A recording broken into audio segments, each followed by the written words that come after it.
स्वागत। आज हम एक बेहद जरूरी पर अक्सर आप कह सकते हैं अनदेखे किए जाने वाले विषय पर बात करेंगे, कर्तव्य। जी। हमारे पास इस पर एक विस्तृत लेख है जो हमें अधिकारों और कर्तव्यों के इस उलझे हुए रिश्ते को समझने में थोड़ी मदद करेगा। बिल्कुल। हमारी आज की चर्चा का मकसद असल में ये समझना है कि आज के दौर में जहां हर तरफ हर कोई अधिकारों की बात करता है, वहां कर्तव्यों को समझना, उन पर ध्यान देना, ये क्यों जरूरी हो गया है। जैसा कि हमारे स्रोत सामग्री में भी इशारा किया गया है, अब कर्तव्यों को सिर्फ अधिकारों का पूरक नहीं माना जा रहा। हाँ, बिल्कुल। बल्कि उनका अपना एक स्वतंत्र महत्व वो उभर रहा है। तो चलिए इस गुत्थी को थोड़ा सुलझाने की कोशिश करते हैं। बिल्कुल। ये एक बहुत ही सामयिक मुद्दा उठाया है आपने। हम अक्सर अधिकारों की मांग तो करते हैं, पर शायद ये भूल जाते हैं कि एक संतुलित और न्यायपूर्ण समाज का पहिया जो है वो अधिकारों और कर्तव्यों दोनों से मिलकर ही चलता है। ये सामग्री हमें इसी संतुलन की बारीकियों को और गहराई से देखने का एक अच्छा मौका देती है। तो पहली बात, ये कर्तव्यों पर अचानक इतना ध्यान क्यों दिया जा रहा है? लेख एक दिलचस्प नुक्ता उठाता है कि अधिकारों पर बहुत ज्यादा फोकस, हद से ज्यादा ध्यान, कई बार हमें बहुत व्यक्ति केंद्रित बना देता है। सही। हम उन समुदायों या कह लीजिए उन संस्कृतियों को भूल जाते हैं जो असल में हमें ये अधिकार देती हैं और उन्हें बनाए रखती हैं। आपने बिल्कुल सही पकड़ा। कर्तव्यों पर जोर देने का एक बड़ा कारण यही है कि उन समुदायों और वो जो सांस्कृतिक ढांचे हैं उन्हें सहेजा जा सके, जिनके बिना शायद अधिकारों का टिके रहना ही मुश्किल है। सामग्री में महात्मा गांधी का जिक्र है, जिन्होंने चेतावनी दी थी कि सिर्फ अधिकारों के पीछे भागने से इंसान भौतिकवाद के जाल में फंसता जा रहा है। हाँ, ये बात तो है। और इससे न सिर्फ आप देखिए प्राकृतिक संसाधनों का अंधाधुंध दोहन बढ़ा है, बल्कि समाज में संघर्ष और हिंसा भी बढ़ी है। अच्छा। गांधी जी का मानना था कि नैतिक जीवन जीने और कर्तव्यों को प्राथमिकता देने से ही समाज सही दिशा में चल सकता है। लेकिन इसमें एक पेंच भी है ना, जैसा लेख में बताया गया है। हाँ, वो भी है कि कर्तव्य के नाम पर कभी-कभी तानाशाही सरकारें लोगों के अधिकार छीन लेती हैं। बिल्कुल। और भारत के संदर्भ में देखें तो जब कर्तव्य को धर्म से जोड़ा जाता है तो कई बार वर्ण और जाति पर आधारित जो पुरानी असमानताएं हैं, हाँ, उनको सही ठहराने की कोशिश भी की जाती है। हाँ, ये पहलू बहुत महत्वपूर्ण है। संदर्भ हमेशा मायने रखता है ना। एक ही शब्द कर्तव्य अलग अलग हाथों में बिल्कुल अलग मायने रख सकता है। सही। कहीं ये समाज को जोड़ने का काम करता है तो कहीं ये शोषण का हथियार बन जाता है। और यही बात इस अवधारणा को इतना जटिल और विचारणीय बनाती है। बताता है कि हमें क्या करना चाहिए और क्या नहीं। ये किसी काम को करने का एक नैतिक आधार है। हाँ। जो किसी व्यक्ति या समूह के व्यवहार को एक दिशा देता है, उसे नियंत्रित करता है।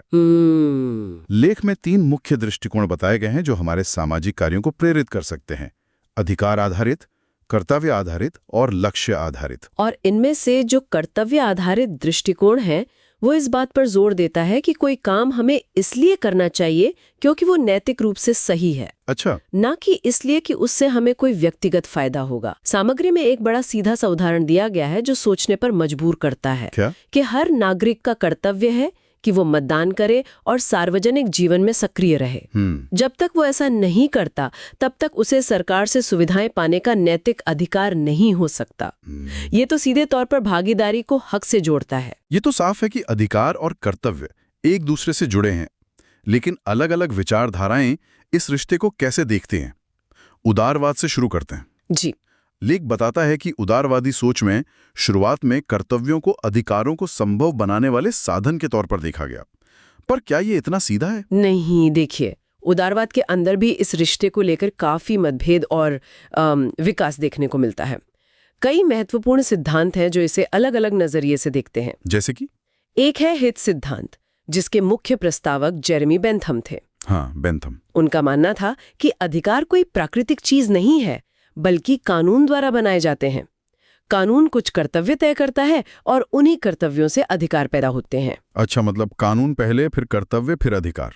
हाँ, कुछ ऐसा। मिसाल के तौर पे अगर कानून कहता है कि चोरी करना दंडनीय है, ये कर्तव्य हुआ, तो इसका मतलब है कि आपकी संपत्ति सुरक्षित रहने का आपको अधिकार है। ठीक है। लेकिन जे.एस. मिल ने इसमें एक नैतिक पहलू जोड़ा। उन्होंने कहा कि सिर्फ कानून के डर से पैदा हुआ कर्तव्य काफी नहीं है, अधिकार वो है जिसकी रक्षा करना समाज का नैतिक दायित्व है। यानी बेंथम कानून पर जोर दे रहे हैं और मिल नैतिकता पर। इसके अलावा फिर आता है चयन सिद्धांत, जिसे HLA हार्ट ने आगे बढ़ाया। हार्ट का? हाँ, हार्ट के लिए अधिकार का असली मतलब है चयन करने की शक्ति, चुनने की शक्ति। हाँ, यानी जिसके प्रति कोई कर्तव्य है, मतलब जो अधिकार धारक है, उसी के पास ये शक्ति होनी चाहिए कि वो तय करे कि उस कर्तव्य को लागू करवाया जाए, माफ किया जाए या खत्म कर दिया जाए। अच्छा, मतलब अधिकार धारक ज्यादा सक्रिय भूमिका में है। बिल्कुल, लेकिन हार्ट ये भी मानते थे कि ऐसा जरूरी नहीं कि हर कर्तव्य के सामने कोई न कोई अधिकार खड़ा ही हो। कुछ कर्तव्य बिना किसी विशिष्ट अधिकार के भी हो सकते हैं। ये दोनों सिद्धांत तो काफी हद तक बाहरी कारकों पर निर्भर लगते हैं, कानून या फिर चयन पर। क्या कोई ऐसा सिद्धांत है जो व्यक्ति के अंदर से कर्तव्य की प्रेरणा देखता है? हाँ, बिल्कुल। यहीं पर इमैनुअल कांट का स्वायत्तता का सिद्धांत आता है। कांट? हाँ। कांट मानते थे कि इंसान की सबसे बड़ी खासियत उसकी तर्क बुद्धि है, उसका रीजन है। जब इंसान अपनी इसी बुद्धि का इस्तेमाल करके खुद के लिए नैतिक नियम बनाता है और उनका पालन करता है, तब वो स्वायत्त होता है। ऑटोनमस। जी, ऑटोनमस, यानी वो बाहरी दबावों से मुक्त होकर अपने विवेक के अनुसार चलता है। इस नजरिए से कर्तव्य वो नैतिक नियम है जो हम खुद अपनी तर्क बुद्धि से अपने लिए तय करते हैं। कांट का वो मशहूर कथन याद है, मानवता के साथ हमेशा एक साध्य की तरह व्यवहार करो, कभी भी केवल एक साधन की तरह नहीं। हाँ, बहुत गहरा। यहाँ कर्तव्य और अधिकार दोनों ही व्यक्ति की इसी स्वायत्तता और गरिमा को बनाए रखने के साधन है। और जॉन रॉल्स का न्याय का सिद्धांत, वो कर्तव्यों को कैसे देखता है? जॉन रॉल्स अपने न्याय के सिद्धांत में कर्तव्यों को एक न्यायपूर्ण समाज की नींव मानते हैं। अच्छा। वो कहते हैं कि अगर हमें एक ऐसा समाज बनाना है जहां निष्पक्षता और समानता हो, तो हम सबको कुछ बुनियादी नैतिक कर्तव्यों को निभाना ही होगा। कौन से कर्तव्य? उन्होंने 2 तरह के कर्तव्य बताए। प्राकृतिक कर्तव्य, जो हम पर इसलिए लागू होते हैं क्योंकि हम इंसान हैं, जैसे दूसरों की मदद करना, क्रूरता न करना, न्याय का समर्थन करना। ठीक। और दूसरे हैं नैतिक दायित्व, जो हमारे अपने कामों से पैदा होते हैं, जैसे कोई वादा निभाना, किसी समझौते का पालन करना। रॉल्स के लिए एक न्यायपूर्ण समाज तभी चल सकता है जब नागरिक इन कर्तव्यों का पालन करें, जो बदले में सबके अधिकारों को सुरक्षित रखते हैं। तो उदारवाद के भीतर ही अधिकारों और कर्तव्य के रिश्ते को देखने की कई अलग अलग तरीके हैं, कानून से लेकर चुनने की शक्ति, व्यक्ति के विवेक और सामाजिक न्याय तक। ये वाकई काफी विस्तृत फलक है। जी हाँ। अब अगर हम उदारवादी सोच से थोड़ा हट के देखें, तो परंपरावादी नजरिया इस बारे में क्या कहता है? ये उदारवाद से कैसे अलग है? परंपरावादी दृष्टिकोण काफी अलग है। हाँ, जहाँ उदारवाद व्यक्ति की स्वतंत्रता और अधिकारों पर ज्यादा जोर देता है, वहीं परंपरावाद समाज की स्थिरता, व्यवस्था और निरंतरता को ज्यादा महत्व देता है। समाज को पहले रखते हैं। बिल्कुल। परंपरावादी मानते हैं कि समाज की जो संस्थाएं हैं, रीति रिवाज, परंपराएं, वे यूं ही नहीं बन गई। वे पीढ़ियों के संचित ज्ञान और अनुभव का नतीजा है और बहुत मूल्यवान है। इसलिए हर व्यक्ति और हर पीढ़ी का ये कर्तव्य है कि वो इन सामाजिक संरचनाओं का सम्मान करें, उन्हें बनाए रखें और आने वाली पीढ़ियों को सौंपें। उनका मानना है कि अधिकारों पर बहुत ज्यादा जोर देने से समाज में अव्यवस्था फैल सकती है और अनुशासन कमजोर पड़ सकता है। अच्छा। इसलिए व्यक्ति को अपनी सामाजिक भूमिका, अपनी जिम्मेदारियों और सीमाओं को समझना चाहिए और निष्ठा, विश्वास और अनुशासन के साथ अपने कर्तव्यों का पालन करना चाहिए। यहाँ कर्तव्य व्यक्ति से ज्यादा समाज के प्रति महत्वपूर्ण हो जाता है। दिलचस्प। ये व्यक्ति के बजाय समाज पर ज्यादा ध्यान केंद्रित करता है। और सामुदायिक दृष्टिकोण के बारे में क्या ये परंपरावादियों जैसा ही है या कुछ अलग है? कुछ समानताएं हैं, खासकर समाज पर जोर देने में, लेकिन सामुदायिक दृष्टिकोण का तर्क थोड़ा अलग है।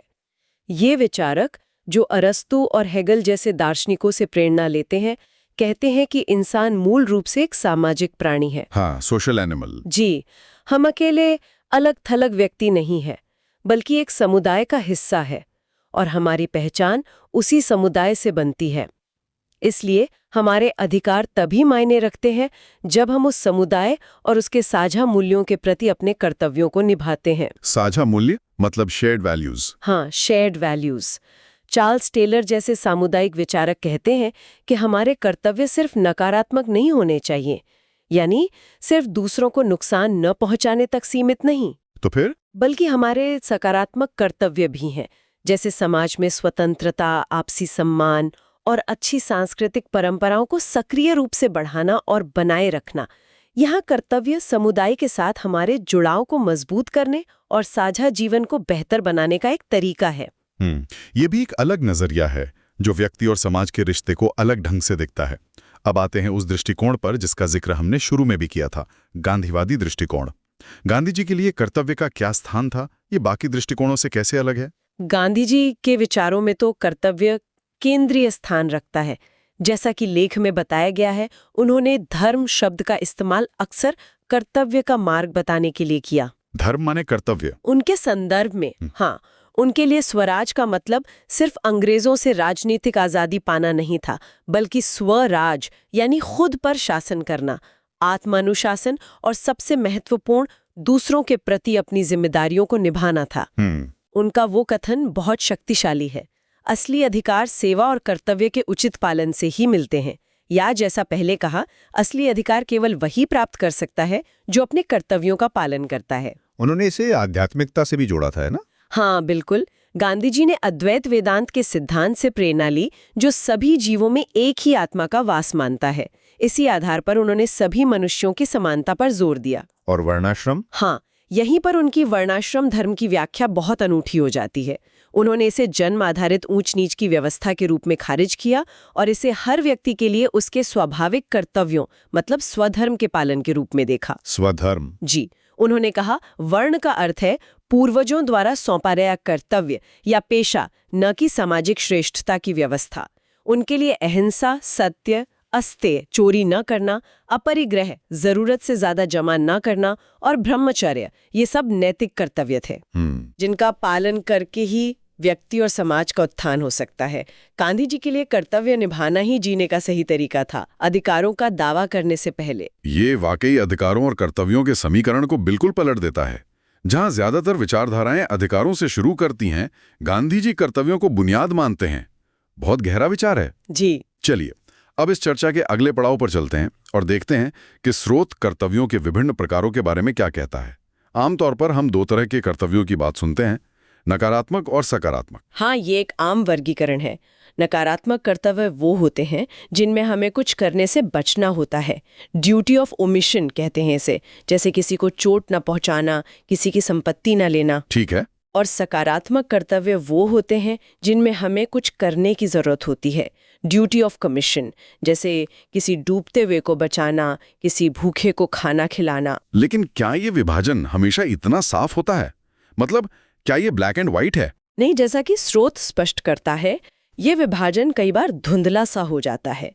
अक्सर एक नकारात्मक कर्तव्य को पूरा करने के लिए भी हमें कुछ सकारात्मक कदम उठाने पड़ते हैं। अच्छा, जैसे उदाहरण के लिए हमारा सुरक्षा का अधिकार सिर्फ दूसरों पर यह नकारात्मक कर्तव्य नहीं डालता कि वे हम पर हमला न करें।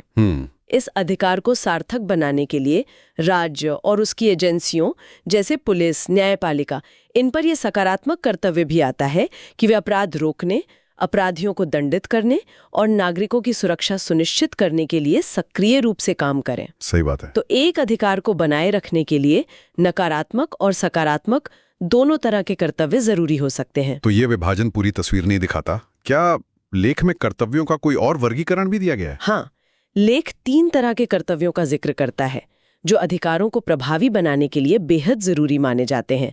ये शायद हेनरी शू के काम पर आधारित लगते हैं। कौन से 3? पहला है वंचित न करने का कर्तव्य, ड्यूटी टू अवॉइड डिप्राइविंग। ये सबसे बुनियादी कर्तव्य है। मतलब हमें जानबूझकर किसी को उसके अधिकारों या जीवन की बुनियादी जरूरतों से वंचित नहीं करना चाहिए। ठीक है, ये तो समझ आता है। दूसरा है वंचन से रक्षा करने का कर्तव्य, duty to protect from deprivation. ये थोड़ा आगे जाता है। इसका मतलब है कि अगर कोई तीसरा पक्ष किसी को उसके अधिकारों से वंचित करने की कोशिश कर रहा है, तो हमारी, खासकर राज्य की, जिम्मेदारी है कि हम उस व्यक्ति की रक्षा करें, उसे उस वंचन से बचाएं। मतलब प्रोटेक्शन देना। और तीसरा वंचितों की सहायता करने का कर्तव्य। Duty to aid the deprived. ये सबसे सक्रिय कर्तव्य है। इसका मतलब है कि जो लोग पहले से ही किसी कारणवश अपने अधिकारों से वंचित हैं या उनका उपयोग नहीं कर पा रहे हैं, उनकी मदद करना हमारा कर्तव्य है, ताकि वे भी एक सामान्य जीवन जी सकें और अपने अधिकारों का लाभ उठा सकें। ये तो सक्रिय मदद की बात हुई। जी, स्रोत के अनुसार ये तीनों कर्तव्य मिलकर ही किसी भी अधिकार को सही मायने में सुनिश्चित कर सकते हैं। पहला व्यक्तिगत स्तर पर संयम की बात करता है, दूसरा सुरक्षा प्रदान करने की, और तीसरा सक्रिय सहायता और सामाजिक न्याय की। अच्छा। ये तीनों समाज में सुरक्षा, समानता और सहयोग का एक मजबूत ढांचा तैयार करते हैं। इससे ये भी साफ होता है कि कर्तव्य सिर्फ क्या नहीं करना है तक सीमित नहीं है, बल्कि क्या करना है और कैसे दूसरों की रक्षा करनी है, इसका भी महत्वपूर्ण दायित्व हम पर डालते हैं। ठीक है, तो हमने कर्तव्य के महत्व और उसके चिंता का विषय बनने के कारणों से शुरुआत की, फिर उसके अर्थ को समझा। जी। अधिकारों के साथ उसके जटिल रिश्ते पर अलग अलग विचारधाराओं, उदारवादी, परंपरावादी, सामुदायिक, गांधीवादी, इनके नजरिए को देखा और अंत में कर्तव्यों के प्रकारों पर भी बात की। हाँ। तो इस पूरी चर्चा का सार क्या निकलता है? मतलब निचोड़ क्या है? निचोड़ यही है कि अधिकार और कर्तव्य एक ही सिक्के के दो पहलू हैं, लेकिन अलग-अलग दर्शन और विचारधाराएं सिक्के के अलग-अलग पहलुओं पर ज्यादा जोर देती हैं। उदारवाद खासकर उसके क्लासिकल रूप में व्यक्ति के अधिकारों को प्राथमिक मानता है और कर्तव्यों को उन अधिकारों को संभव बनाने या उनकी सीमा तय करने वाले साधन के रूप में देखता है। हाँ। वहीं दूसरी तरफ परंपरावादी, सामुदायिक और गांधीवादी दृष्टिकोण कर्तव्यों को ज्यादा बुनियादी मानते हैं। समाज की स्थिरता के लिए, सामुदायिक जुड़ाव के लिए या नैतिक जीवन के लिए कर्तव्यों का पालन अनिवार्य है और अधिकार इन्हीं कर्तव्यों के पालन से उपजते हैं या सार्थक होते हैं। और हमने ये चेतावनी भी देखी कि कर्तव्य की अवधारणा का इस्तेमाल दमन के लिए भी किया जा सकता है ना? खासकर जब राज्य जैसे नागरिकों पर थोपता है। बिल्कुल। लेकिन साथ ही गांधी जी जैसे विचारकों की बात भी उतनी वजनदार है कि सच्चे अधिकार जिम्मेदारियों को निभाने से ही आते हैं। बिल्कुल।